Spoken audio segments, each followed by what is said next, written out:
The Birthmark, Nathaniel Hawthorne. In the latter part of the last century, there lived a man of science, an eminent proficient in every branch of natural philosophy, who, not long before our story opens, had made experience of a spiritual affinity more attractive than any chemical one. He had left his laboratory to the care of an assistant, cleared his fine countenance from the furnace smoke, washed the stain of acids from his fingers, and persuaded a beautiful woman to become his wife. In those days, when the comparatively recent discovery of electricity and other kindred mysteries of nature seemed to open paths into the region of miracle, it was not unusual for the love of science to rival the love of woman in its depth and absorbing energy. The higher intellect, the imagination, the spirit, and even the heart might all find their congenial aliment in pursuits which, as some of their ardent votaries believed, would ascend from one step of powerful intelligence to another, until the philosopher should lay his hand on the secret of creative force and perhaps make new worlds for himself. We know not whether Aylmer possessed this degree of faith in man's ultimate control over nature.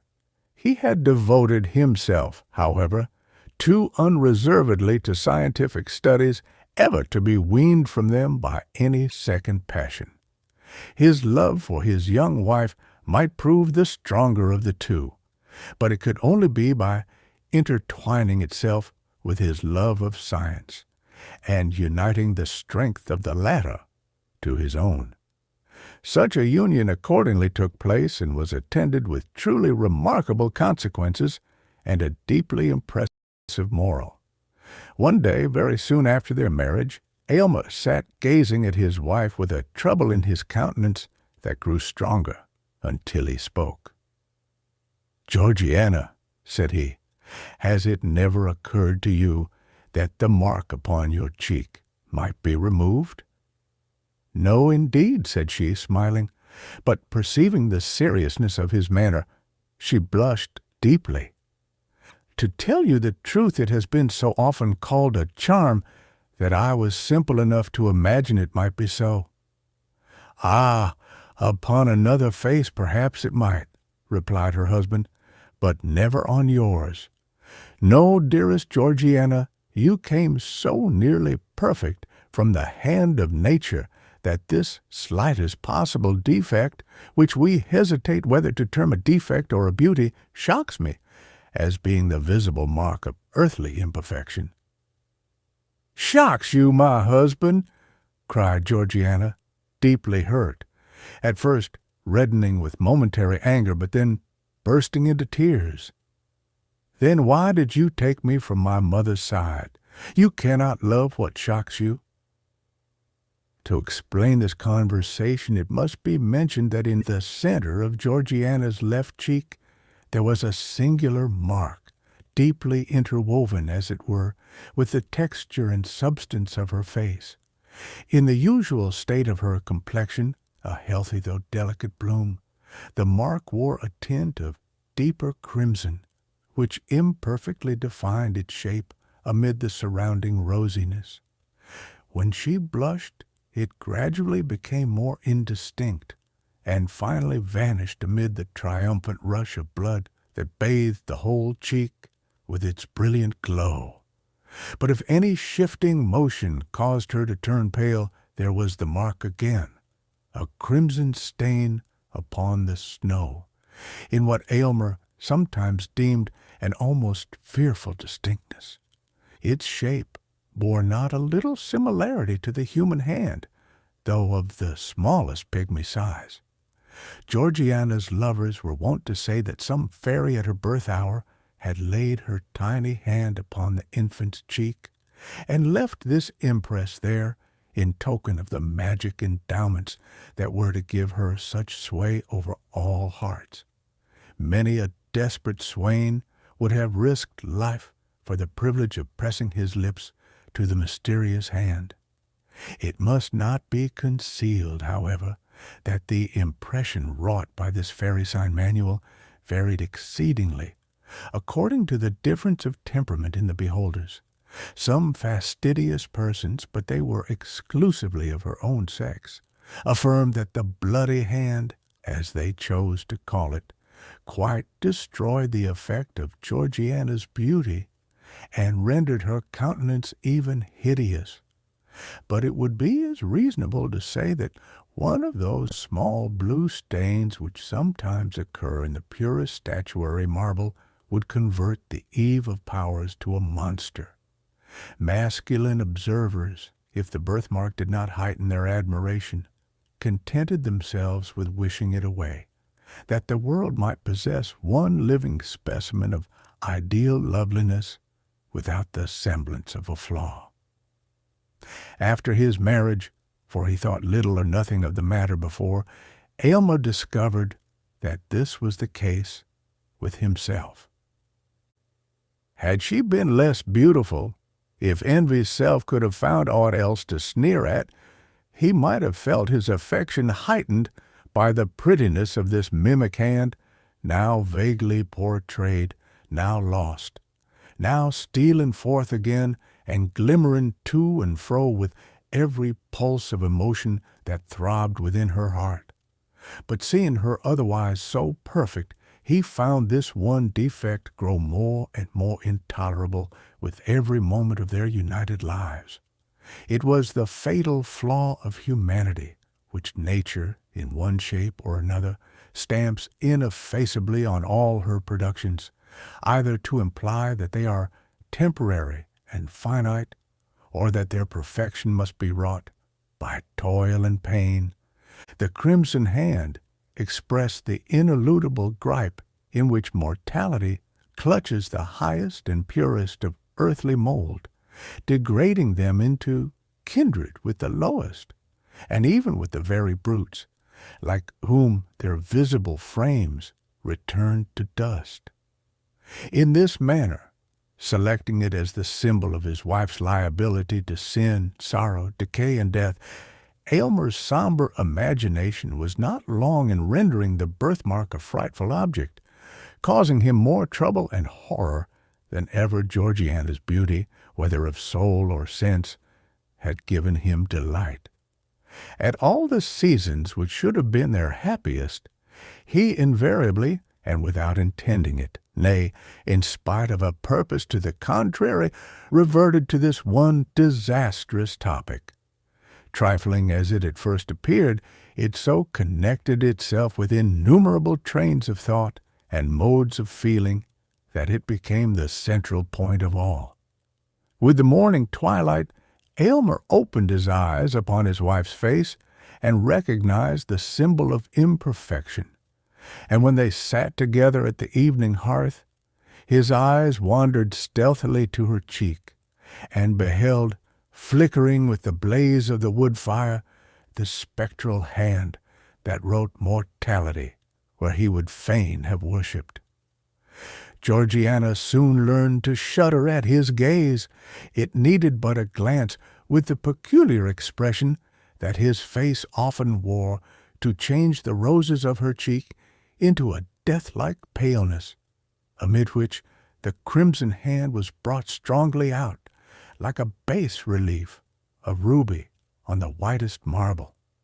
Late one night, when the lights were growing dim so as hardly to betray the stain on the poor wife's cheek, she herself, for the first time, voluntarily took up the subject. "Do you remember, my dear Aylmer," said she, with a feeble attempt at a smile, "have you any recollection of a dream last night about this odious hand?" "None whatever," replied Aylmer, starting. But then he added, in a dry, cold tone, affected for the sake of concealing the real depth of his emotion, "I might well dream of it, for before I fell asleep it had taken a pretty firm hold of my fancy." "And you did dream of it?" continued Georgiana hastily, for she dreaded lest a gush of tears should interrupt what she had to say. "A terrible dream. I wonder that you can forget it. Is it possible to forget this one expression? It is in her heart now. We must have it out. Reflect, my husband, for by all means I would have you recall that dream. The mind is in a sad state when sleep, the all-involving, cannot confine her specters within the dim region of her sway, but suffers them to break forth, affrighting this actual life with secrets that perchance belong to a deeper one. Aylmer now remembered his dream. He had fancied himself with his servant Aminadab attempting an operation for the removal of the birthmark, but the deeper went the knife, the deeper sank the hand, until at length its tiny grasp appeared to have caught hold of Georgiana's heart, whence, however, her husband was inexorably resolved to cut or wrench it away. When the dream had shaped itself perfectly in his memory, Aylmer sat in his wife's presence with a guilty feeling. Truth often finds its way to the mind close muffled in robes of sleep, and then speaks with uncompromising directness of matters in regard to which we practice an unconscious self-deception during our waking moments. Until now, he had not been aware of the tyrannizing influence acquired by one idea over his mind, and of the lengths which he might find in his heart to go for the sake of giving himself peace. Aylmer, resumed Georgiana solemnly, I know not what may be the cost to both of us to rid me of this fatal birthmark. Perhaps its removal may cause cureless deformity, or it may be the stain goes as deep as life itself. Again, do we know that there is a possibility, on any terms, of unclasping the firm gripe of this little hand which was laid upon me before I came into the world? Dearest Georgiana, I have spent much thought upon the subject, hastily interrupted Aylmer. I am convinced of the perfect practicability of its removal. If there be the remotest possibility of it, continued Georgiana, let the attempt be made at whatever risk.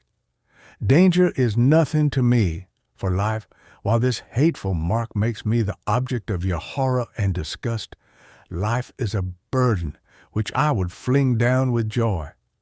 Either remove this dreadful hand, or take my wretched life. You have deep science. All the world bears witness of it. You have achieved great wonders. Cannot you remove this little mark which I cover with the tips of 2 small fingers? Is this beyond your power for the sake of your own peace, and to save your poor wife from madness? Noblest, dearest, tenderest wife, cried Aylmer rapturously, doubt not my power. I have already given this matter the deepest thought which might almost have enlightened me to create a being less perfect than yourself. Georgiana, you have led me deeper than ever into the heart of science. I feel myself fully competent to render this dear cheek as faultless as its fellow. And then, most beloved, what will be my triumph when I shall have corrected what nature left imperfect in her fairest work? Even Pygmalion, when his sculptured woman assumed life, felt not greater ecstasy than mine will be. It is resolved, then, said Georgiana, faintly smiling, and Aylmer, spare me not, though you should find the birthmark take refuge in my heart at last. Her husband tenderly kissed her cheek, her right cheek, not that which bore the impress of the crimson hand. The next day, Aylmer apprised his wife of a plan that he had formed whereby he might have opportunity for the intense thought and constant watchfulness which the proposed operation would require, while Georgiana likewise would enjoy the perfect repose essential to its success. They were to seclude themselves in the extensive apartments occupied by Aylmer as a laboratory, and where, during his toilsome youth, he had made discoveries in the elemental powers of nature that had roused the admiration of all the learned societies in Europe. Seated calmly in this laboratory, the pale philosopher had investigated the secrets of the highest cloud region and of the profoundest minds. He had satisfied himself of the causes that kindled and kept alive the fires of the volcano, and had explained the mystery of fountains, and how it is that they gush forth, some so bright and pure, and others with such rich medicinal virtues, from the dark bosom of the earth. Here, too, at an earlier period, he had studied the wonders of the human frame, and attempted to fathom the very process by which nature assimilates all her precious influences from earth and air, and from the spiritual world to create and foster man, her masterpiece. The latter pursuit, however, Aylmer had long laid aside in unwilling recognition of the truth, against which all seekers sooner or later stumble, that our great creative mother, while she amuses us with apparently working in the broadest sunshine, is yet severely careful to keep her own secrets, and in spite of her pretended openness, shows us nothing but results. She permits us, indeed, to mar, but seldom to mend, and, like a jealous patentee, on no account to make. Now, however, Aylmer resumed these half-forgotten investigations, not, of course, with such hopes or wishes as first suggested them, but because they involved much physiological truth and lay in the path of his proposed scheme for the treatment of Georgiana.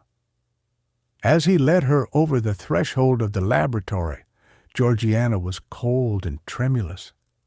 Aylmer looked cheerfully into her face, with intent to reassure her, but was so startled with the intense glow of the birthmark upon the whiteness of her cheek that he could not restrain a strong, convulsive shudder. His wife fainted.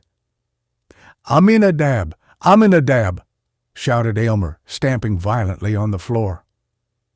Forthwith there issued from an inner apartment a man of low stature, but bulky frame, with shaggy hair hanging about his visage, which was grimed with the vapors of the furnace.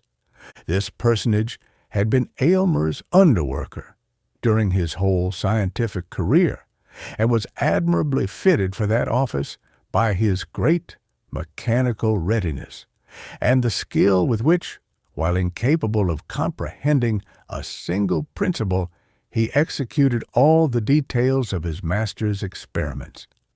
With his vast strength, his shaggy hair, his smoky aspect, and the indescribable earthiness that encrusted him, he seemed to represent man's physical nature, while Aylmer's slender figure and pale intellectual face were no less apt a type of the spiritual element.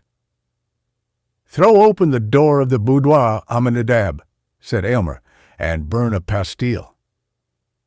"Here, master," answered Aminadab, looking intently at the lifeless form of Georgiana, and then he muttered to himself, "If she were my wife, I'd never part with that birthmark." When Georgiana recovered consciousness, she found herself breathing an atmosphere of penetrating fragrance, the gentle potency of which had recalled her from her death-like faintness. The scene around her looked like enchantment. Aylmer had converted those smoky, dingy, somber rooms where he had spent his brightest years in recondite pursuits into a series of beautiful apartments, not unfit to be the secluded abode of a lovely woman. The walls were hung with gorgeous curtains, which imparted the combination of grandeur and grace that no other species of adornment can achieve. And as they fell from the ceiling to the floor, their rich and ponderous folds, concealing all angles and straight lines, appeared to shut in the scene from infinite space.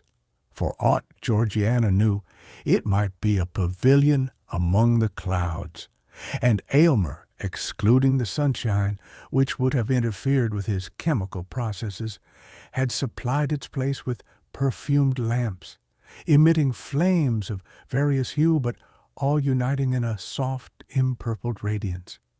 He now knelt by his wife's side, watching her earnestly, but without alarm, for he was confident in his science, and felt that he could draw a magic circle round her, within which no evil might intrude. "Where am I?" "Ah, I remember," said Georgiana faintly, and she placed her hand over her cheek to hide the terrible mark from her husband's eyes. "Fear not, dearest," exclaimed he. "Do not shrink from me. Believe me, Georgiana, I even rejoice in this single imperfection, since it will be such a rapture to remove it." "Oh, spare me," sadly replied his wife. "Pray, do not look at it again. I never can forget that convulsive shudder." In order to soothe Georgiana, and, as it were, to release her mind from the burden of actual things, Aylmer now put in practice some of the light and playful secrets which science had taught him among its profounder lore.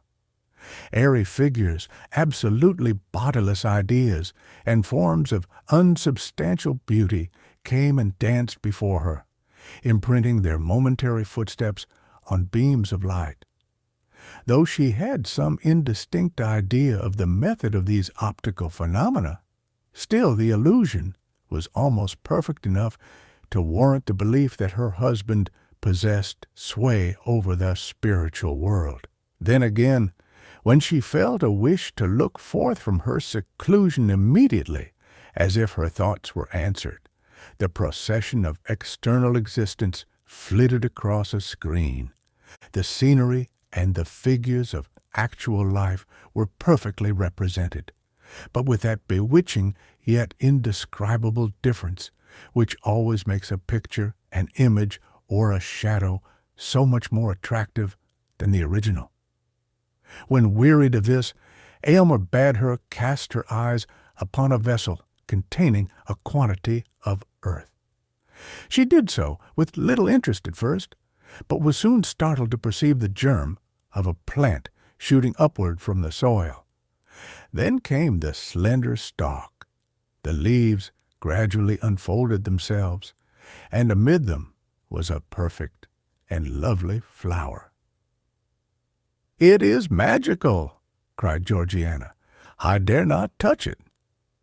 "Nay, pluck it," answered Aylmer. "Pluck it, and inhale its brief perfume while you may. The flower will wither in a few moments, and leave nothing save its brown seed vessels, but thence may be perpetuated a race as ephemeral as itself." But Georgiana had no sooner touched the flower than the whole plant suffered a blight, its leaves turning coal-black as if by the agency of fire. "There was too powerful a stimulus," said Aylmer thoughtfully. To make up for this abortive experiment, he proposed to take her portrait by a scientific process of his own invention.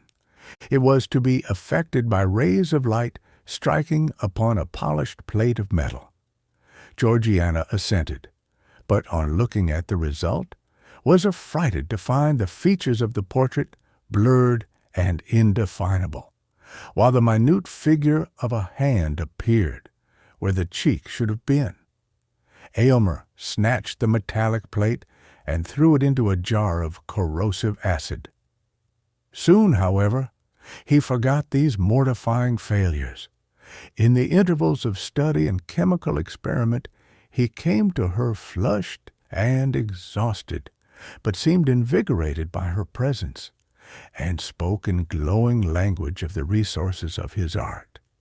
He gave a history of the long dynasty of the alchemists, who spent so many ages in quest of the universal solvent by which the golden principle might be elicited from all things vile and base. Aylmer appeared to believe that, by the plainest scientific logic, it was altogether within the limits of possibility to discover this long-sought medium. But, he added, A philosopher who should go deep enough to acquire the power would attain too lofty a wisdom to stoop to the exercise of it. Not less singular were his opinions in regard to the elixir vitae. He more than intimated that it was at his option to concoct a liquid that should prolong life for years, perhaps interminably, but that it would produce a discord in nature which all of the world, and chiefly the quaffer of the immortal nostrum, would find cause to curse. "Aylmer, are you in earnest?" asked Georgiana, looking at him with amazement and fear. "It is terrible to possess such power, or even to dream of possessing it." "Oh, do not tremble, my love," said her husband. "I would not wrong either you or myself by working such inharmonious effects upon our lives. But I would have you consider how trifling, in comparison, is the skill requisite to remove this little hand." At the mention of the birthmark, Georgiana, as usual, shrank as if a red-hot iron had touched her cheek. Again Aylmer applied himself to his labors. She could hear his voice in the distant furnace-room giving directions to Aminadab, whose harsh, uncouth, misshapen tones were audible in response, more like the grunt or growl of a brute than human speech. After hours of absence, Aylmer reappeared and proposed that she should now examine his cabinet of chemical products and natural treasures of the earth. Among the former, he showed her a small vial, in which, he remarked, was contained a gentle yet most powerful fragrance, capable of impregnating all the breezes that blow across a kingdom.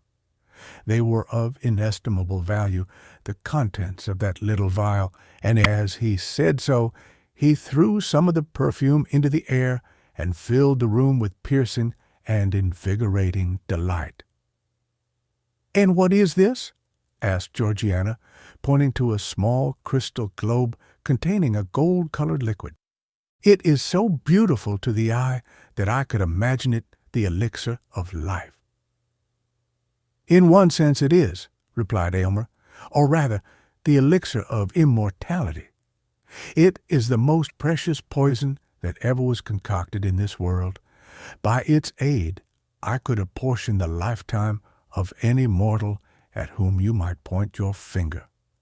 The strength of the dose would determine whether he were to linger out years, or drop dead in the midst of a breath.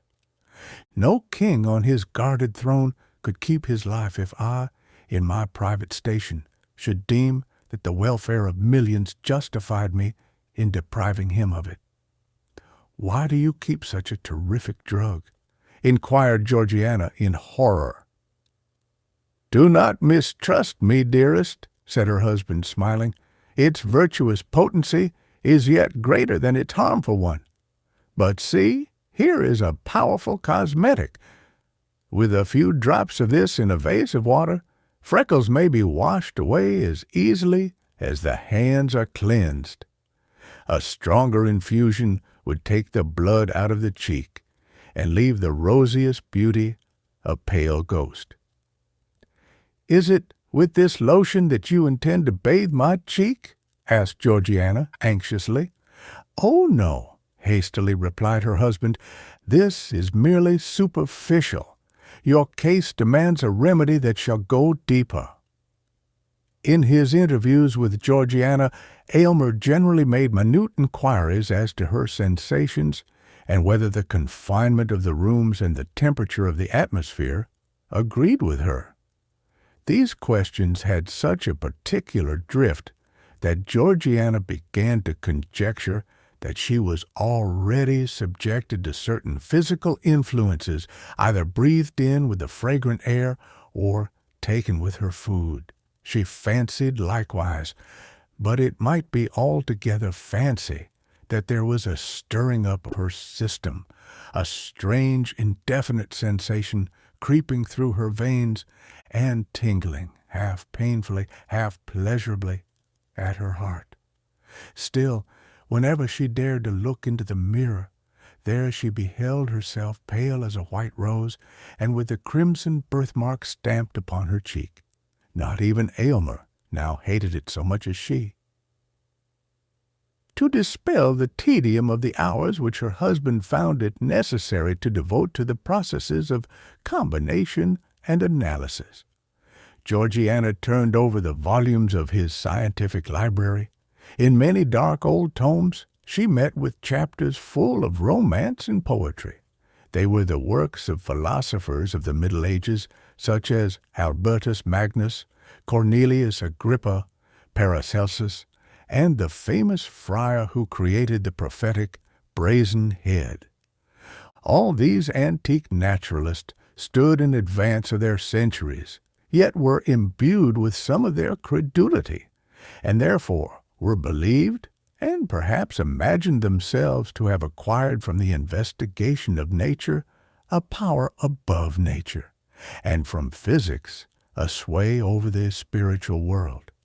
Hardly less curious and imaginative were the early volumes of the Transactions of the Royal Society, in which the members, knowing little of the limits of natural possibility, were continually recording wonders or proposing methods whereby wonders might be wrought. But to Georgiana the most engrossing volume was a large folio from her husband's own hand, in which he had recorded every experiment of his scientific career, its original aim, the methods adopted for its development, and its final success or failure, with the circumstances to which either event was attributable. The book, in truth, was both the history and emblem of his ardent, ambitious, imaginative, yet practical and laborious life. He handled physical details as if there were nothing beyond them, yet spiritualized them all, and redeemed himself from materialism by his strong and eager aspiration towards the infinite. In his grasp, the veriest clod of earth assumed a soul. Georgiana, as she read, reverenced Aylmer and loved him more profoundly than ever, but with a less entire dependence on his judgment than heretofore. Much as he had accomplished, she could not but observe that his most splendid successes were almost invariably failures, if compared with the ideal at which he aimed. His brightest diamonds were the merest pebbles, and felt to be so by himself, in comparison with the inestimable gems which lay hidden beyond his reach. The volume, rich with achievements that had won renown for its author, was yet as melancholy a record as ever mortal hand had penned. It was the sad confession and continual exemplification of the shortcomings of the composite man, the spirit burdened with clay and working in matter, and of the despair that assails the higher nature at finding itself so miserably thwarted by the earthly part. Perhaps every man of genius in whatever sphere might recognize the image of his own experience in Aylmer's journal. So deeply did these reflections affect Georgiana that she laid her face upon the open volume and burst into tears. In this situation she was found by her husband. "It is dangerous to read in a sorcerer's books," said he with a smile, though his countenance was uneasy and displeased. "Georgiana, there are pages in that volume which I can scarcely glance over and keep my senses. Take heed lest it prove as detrimental to you." "It has made me worship you more than ever," said she. "Ah, wait for this one success," rejoined he. "Then worship me if you will. I shall deem myself hardly unworthy of it. But come, I have sought you for the luxury of your voice. Sing to me, dearest." So she poured out the liquid music of her voice to quench the thirst of his spirit. He then took his leave with a boyish exuberance of gaiety, assuring her that her seclusion would endure but a little longer, and that the result was already certain. Scarcely had he departed when Georgiana felt irresistibly impelled to follow him. She had forgotten to inform Aylmer of a symptom which, for 2 or 3 hours past, had begun to excite her attention. It was a sensation in the fatal birthmark, not painful, but which induced a restlessness throughout her system. Hastening after her husband, she intruded for the first time into the laboratory.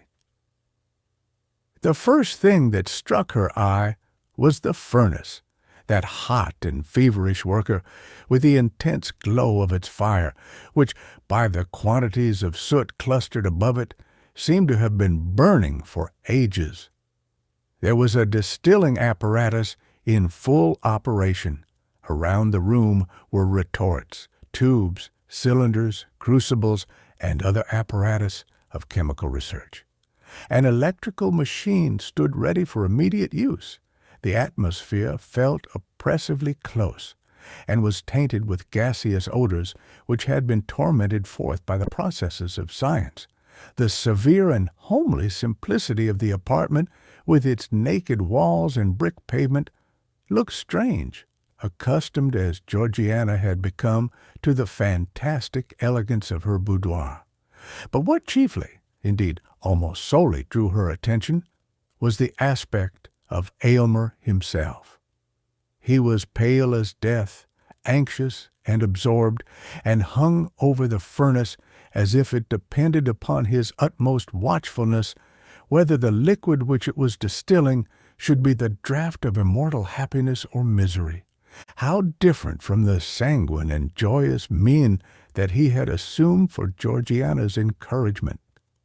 "Carefully now, Aminadab, carefully, thou human machine, carefully, thou man of clay," muttered Aylmer, more to himself than his assistant. "Now, if there be a thought too much or too little, it is all over." "Ho, ho," mumbled Aminadab. "Look, master, look." Aylmer raised his eyes hastily, and at first reddened, then grew paler than ever, on beholding Georgiana. He rushed towards her and seized her arm with a gripe that left the print of his fingers upon it. "Why do you come hither? Have you no trust in your husband?" cried he impetuously. "Would you throw the blight of that fatal birthmark over my labors? It is not well done. Go, prying woman, go." "Nay, Aylmer," said Georgiana, with the firmness of which she possessed no stinted endowment, "it is not you that have a right to complain. You mistrust your wife. You have concealed the anxiety with which you watch the development of this experiment. Think not so unworthily of me, my husband. Tell me all the risk we run, and fear not that I shall shrink, for my share in it is far less than your own." "No, no, Georgiana," said Aylmer impatiently. "It must not be." "I submit," replied she calmly, "and Aylmer, I shall quaff whatever draught you bring me, but it will be on the same principle that would induce me to take a dose of poison if offered by your hand." "My noble wife," said Aylmer, deeply moved, "I knew not the height and depth of your nature until now. Nothing shall be concealed.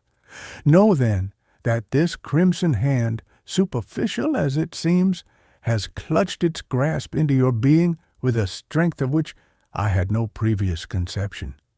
I have already administered agents powerful enough to do aught, except to change your entire physical system. Only one thing remains to be tried. If that fail us, we are ruined." "Why did you hesitate to tell me this?" asked she. "Because, Georgiana," said Aylmer in a low voice, "there is danger." "Danger?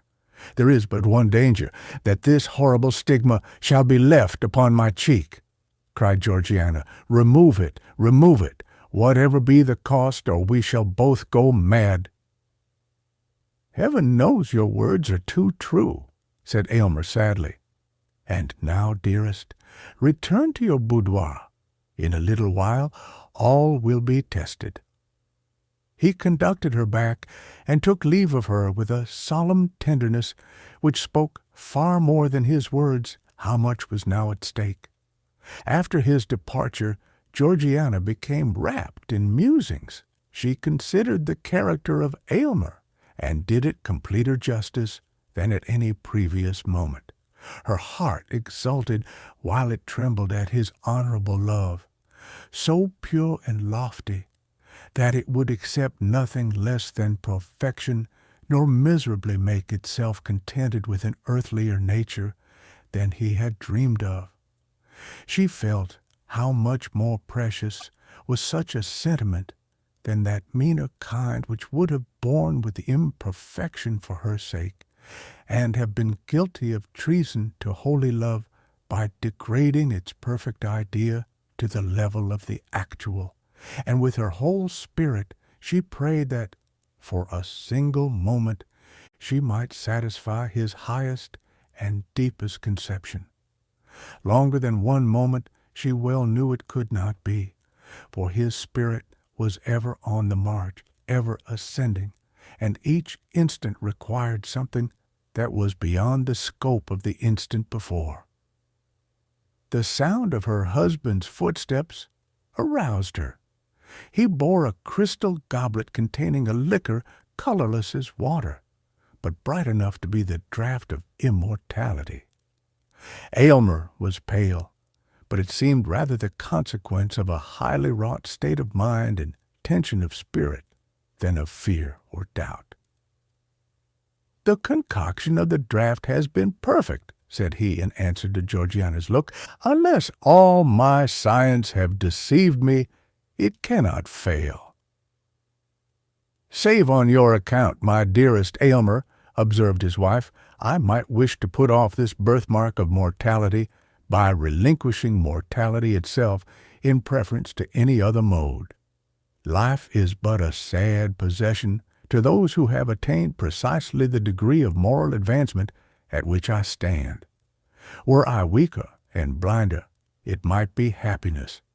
Were I stronger, it might be endured hopefully. But, being what I find myself, methinks I am of all mortals the most fit to die." "You are fit for heaven without tasting death," replied her husband. "But why do we speak of dying? The draught cannot fail. Behold its effect upon this plant."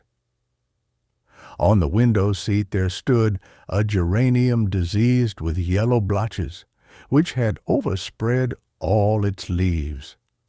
Aylmer poured a small quantity of the liquid upon the soil in which it grew. In a little time, when the roots of the plant had taken up the moisture, the unsightly blotches began to be extinguished in a living verdure. "There needed no proof," said Georgiana quietly. "Give me the goblet, I joyfully stake all upon your word." "Drink then, thou lofty creature," exclaimed Aylmer with fervid admiration. "There is no taint of imperfection on thy spirit. Thy sensible frame, too, shall soon be all perfect." She quaffed the liquid and returned the goblet to his hand. "It is grateful," said she with a placid smile. "Methinks it is like water from a heavenly fountain, for it contains I know not what of unobtrusive fragrance and deliciousness. It allayed a feverish thirst that had parched me for many days. Now, dearest, let me sleep. My earthly senses are closing over my spirit like the leaves around the heart of a rose at sunset." She spoke the last words with a gentle reluctance, as if it required almost more energy than she could command to pronounce the faint and lingering syllables. Scarcely had they loitered through her lips ere she was lost in slumber. Aylmer sat by her side, watching her aspect with the emotions proper to a man the whole value of whose existence was involved in the process now to be tested. Mingled with this mood, however, was the philosophic investigation characteristic of the man of science. Not the minutest symptom escaped him. a heightened flush of the cheek, a slight irregularity of breath, a quiver of the eyelid, a hardly perceptible tremor through the frame. Such were the details which, as the moments passed, he wrote down in his folio volume. Intense thought had set its stamp upon every previous page of that volume, but the thoughts of years were all concentrated upon the last. While thus employed, he failed not to gaze often at the fatal hand, and not without a shudder. Yet once, by a strange and unaccountable impulse, he pressed it with his lips. His spirit recoiled, however, in the very act, and Georgiana, out of the midst of her deep sleep, moved uneasily and murmured as if in remonstrance. Again Aylmer resumed his watch, nor was it without avail. The crimson hand, which at first had been strongly visible upon the marble paleness of Georgiana's cheek, now grew more faintly outlined. She remained not less pale than ever, but the birthmark, with every breath that came and went, lost somewhat of its former distinctness. Its presence had been awful. Its departure was more awful still. Watch the stain of the rainbow fading out the sky, and you will know how that mysterious symbol passed away. By heaven, it is well nigh gone, said Aylmer to himself, in almost irrepressible ecstasy. I can scarcely trace it now. Success, success! And now it is like the faintest rose color. The lightest flush of blood across her cheek would overcome it. But she is so pale. He drew aside the window curtain and suffered the light of natural day to fall into the room and rest upon her cheek. At the same time he heard a gross, hoarse chuckle, which he had long known as his servant Aminadab's expression of delight. "Ah, clod! Ah, earthly mass!" cried Aylmer, laughing in a sort of frenzy. "You have served me well. Matter and spirit, earth and heaven, have both done their part in this. Laugh, thing of the senses. You have earned the right to laugh." These exclamations broke Georgiana's sleep. She slowly unclosed her eyes and gazed into the mirror which her husband had arranged for that purpose. A faint smile flitted over her lips when she recognized how barely perceptible was now that crimson hand which had once blazed forth with such disastrous brilliancy as to scare away all their happiness. But then her eyes sought Aylmer's face with a trouble and anxiety that he could by no means account for. "My poor Aylmer," murmured she. "Poor? Nay, richest, happiest, most favored," exclaimed he. "My peerless bride, it is successful. You are perfect." "My poor Aylmer," she repeated with a more than human tenderness. "You have aimed loftily. You have done nobly. Do not repent that with so high and pure a feeling you have rejected the best the earth could offer. Aylmer, dearest Aylmer, I am dying." Alas, it was too true. The fatal hand had grappled with the mystery of life, and was the bond by which an angelic spirit kept itself in union with a mortal frame. As the last crimson tint of the birthmark, that sole token of human imperfection, faded from her cheek, the parting breath of the now perfect woman passed into the atmosphere, and her soul, lingering a moment near her husband, took its heavenward flight. Then a hoarse, chuckling laugh was heard again. Thus ever does the gross fatality of earth exult in its invariable triumph over the immortal essence, which, in this dim sphere of half-development, demands the completeness of a higher state.